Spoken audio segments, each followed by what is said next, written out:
আগামী নির্বাচনকে সামনে রেখে এই পিআর পদ্ধতিতে নির্বাচন দাবি করেছে। পিআর পদ্ধতিতে নির্বাচন আয়োজন করার কোনো বিকল্প নাই। সংখ্যানুপাতিক বা পিআর পদ্ধতিতে নির্বাচনের জন্য ইসলামপন্থী রাজনৈতিক দল জামায়াতে ইসলামী, ইসলামী আন্দোলন সহ একাধিক দল দাবি জানালেও পিআর পদ্ধতিকে ইসলাম বিরোধী হিসেবে ফতোয়া দিয়ে নিজামে ইসলাম পার্টি বলছে ভিনদেশি এজেন্ডা বাস্তবায়নে মাঠে নেমেছে অনেক দল। আমরা 6টি পয়েন্টে আমরা পরিষ্কার ভাষায় দ্বিমত পোষণ করেছি, আবার 10টি বিষয়ে আংশিকভাবে আমরা দ্বিমত পোষণ করেছি। বাংলাদেশ নিজামে ইসলাম পার্টির নির্বাহী সভাপতি মাওলানা একেএম আশরাফুল হক বলেছেন, আসন ভিত্তিক নির্বাচন পদ্ধতি একটি মীমাংসিত বিষয়, এখানে সংস্কারের কোনো অবকাশ নেই। ইসলামপন্থী এই দলটি বলছে, যারা কথিত পিআর পদ্ধতির নির্বাচনের দাবিতে ভিনদেশি এজেন্ডা বাস্তবায়নে মাঠে নেমেছেন, সুষ্ঠু নিরপেক্ষ নির্বাচন হলে তাদের অনেকেরই জামানত পর্যন্ত থাকবে না।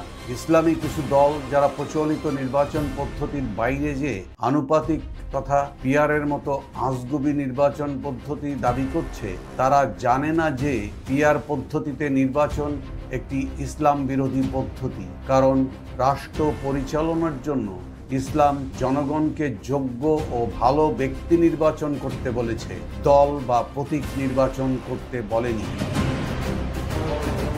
আওয়ামী লীগকে পুনর্বাসনের জন্য পিআরের দাবি করা হচ্ছে জানিয়ে দলটির তরফ থেকে বলা হয়েছে, এই পদ্ধতিতে সরকার ও রাষ্ট্রকে সবসময় দুর্বল করে বিদেশিদের তাবেদার বানানোর গভীর ষড়যন্ত্র রয়েছে। নির্বাচন পদ্ধতি সংস্কারের নামে অভিনব এই পদ্ধতির দাবি পতিত ফ্যাসিবাদকে পুনর্বাসনের নিয়ামক ভূমিকা পালন করবে। কারণ আগামীতে বাংলাদেশের কোথাও কোনো আসনে এককভাবে স্বৈরাচারী আওয়ামী লীগ বা তাদের সহযোগী কোনো প্রার্থী বিজয়ী হওয়ার সম্ভাবনা নেই।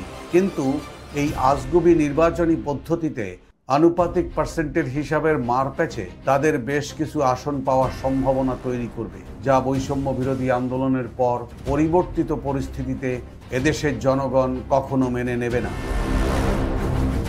বিশ্লেষকরা বলছেন, ইসলামপন্থীদের নিয়ে এককভাবে একটি জোটের যে স্বপ্ন দেখিয়ে আসছিল জামায়াত, তা আর বাস্তবায়িত হবে না। নিজামে ইসলামী যেহেতু জামায়াতকে ইঙ্গিত করে এমন মন্তব্য করেছে, ফলে ইসলামপন্থী দলগুলোর মধ্যে আপাতত আর কোনো কার্যকরী ঐক্যের সম্ভাবনা নেই।